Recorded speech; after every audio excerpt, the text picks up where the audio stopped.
আমরা হচ্ছে বাঙালি, আমরা হাইতান্ন এরকম কোনো কথা আছে না। শান্ত চিন্তা করি কিয়েতে বানামু, আপনার কইলা কিয়েতে দিমু, এনে দিলে তো আমরা আগুনটা ভালোভাবে লাগতো না। এবারে মাথাতে বুদ্ধি আছে, ট্রেন আসছিল, ট্রেন একখান কাটলাম, কাটিয়ে গেছে রে একটা সিস্টেম করে এলাম সাইডে দিই তারপর শালার কয়লা কিনে এলাম বাজার তুন যাই, কয়লা আগুন আপনার রেয়া নাই ওদা আগুন ধরাইতে যা সিদ্ধ তৈল, আগুন ধরাইলাম যারে, আধা ঘন্টা পর্যন্ত যুদ্ধ করলাম, এয়ারপরে ধরল বসা দিলাম, এবার বিসমিল্লাহ ফুটি এখন চলতেছে সবগুলা।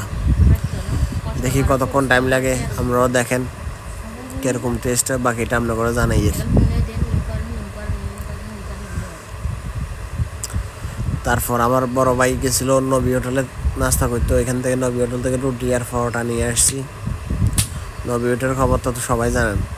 সবার আগে আমার ছোটো মা জানে খাত, দেখেন বলতেছে সেই স্বাদ, খাইতেছে আর বলতেছে সেই স্বাদ, মাশাআল্লাহ অনেক স্বাদ হয়েছে। কিন্তু বিশ্বাস যদি করে, একটু লেবু দিয়ে দিছি উপরে, অসাধারণ। আমার শালাই তো খাই বলতেছে একটা গোড়া আরও